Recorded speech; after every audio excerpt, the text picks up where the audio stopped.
As creators, we usually put a lot of pressure on ourselves to always have every project that we work on be all around better than the last one. And I think that's kind of part of the reason why a lot of us have a really hard time accepting that not everything we ever work on is going to be at that 100% top of the top of what we're able to do. A few weeks ago, I was looking at some of the old videos and photos I've taken over the years. Just kind of wanted to remind myself of what things were like back then.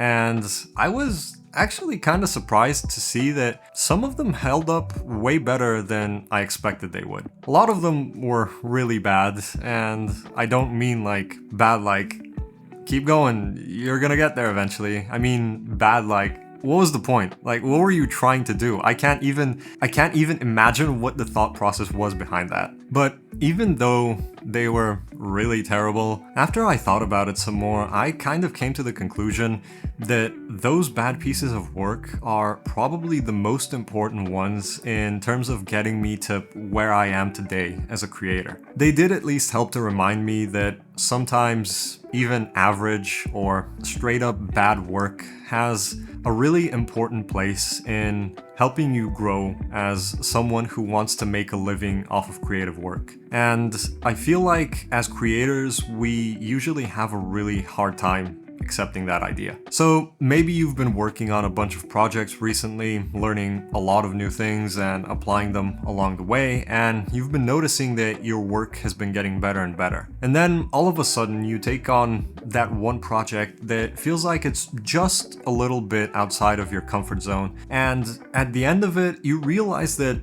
that last little bit that you felt like you were missing before you started it is probably the reason for why the final result isn't exactly the way that you hoped it would be. And now you're caught off guard because up until this point you noticed that absolutely every single project was making your work better and better, only to get to this one and for some reason you've taken a few steps back and you don't know why. And then for some reason, the next few projects that you take on also end up being kind of the same way. Just a little bit outside of what you know you can do, but they end up not meeting the standard that you've set for your work. And I think the reason this happens is as we keep getting better and better, we keep setting the bar higher and higher for ourselves.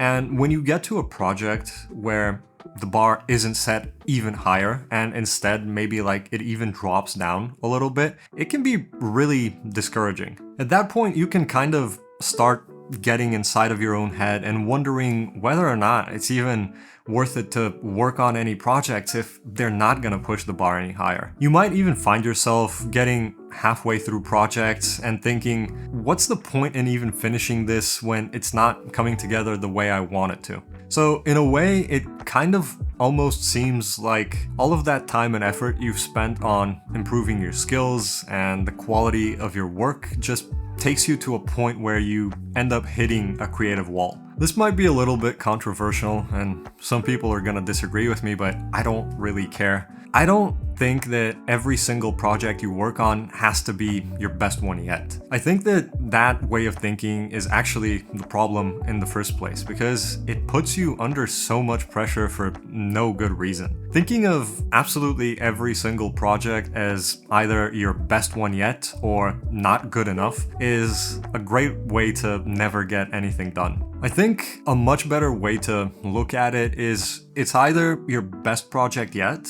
or it's just an average project that you can learn something from. I really do believe that it's perfectly normal to have periods of time where the quality of your work isn't 100% consistent, where some projects come out really well and some just don't. Like I said at the start of the video, I think that some of my worst projects are probably the ones that have helped me improve the most. Because now, a few years down the line, I can look back on them, cringe a little bit, and then point out exactly the things that I did wrong, and I know what I did to fix them. So if I know for a fact exactly how a bad piece of work helped me improve, I guess that even crappy projects have a really important place in your career. Because think about it, if you only ever work on projects that come together exactly as planned, it's probably because you already know how everything needs to be done. And that's not a bad thing. If you want to have clients coming back, you want most of your projects to be like that. I mean, you obviously have bills to pay, gear to upgrade, and just make a living in general, but it probably also means that you're not learning much, if anything, from them because you already have everything you need for them figured out. So it's actually those projects that are outside of your skill level that are the ones that help you learn, where you come home at the end of the day and think, you know, that really didn't go the way I wanted it to, but at least now I know what I need to do better next time. So if you want to keep getting better at whatever it is you do, and you want to do it in a way where there's not like 6 months in between each new project, as weird as it's gonna sound, I think that sometimes it's important to go out and intentionally make things hard for yourself.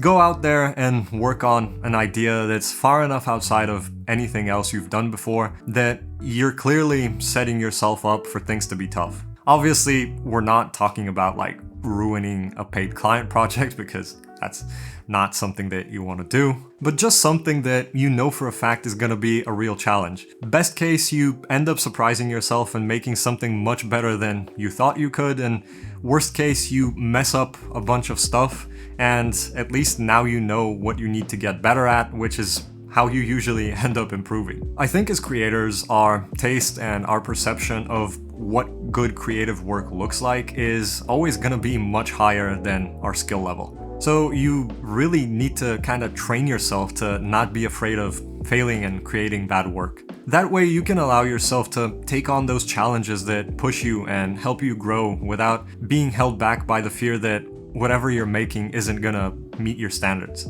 I believe that challenging yourself and jumping into the deep end like that every now and again is one of the best ways to promote real long-term growth. So that's something that I've had on my mind recently, and I thought I'd share it. I feel like it's something worth thinking about if you're someone who's ever found themselves in a situation where perfectionism has been holding you back. As always, thank you so much for watching until the end. I genuinely appreciate it, and I'll see you in the next one.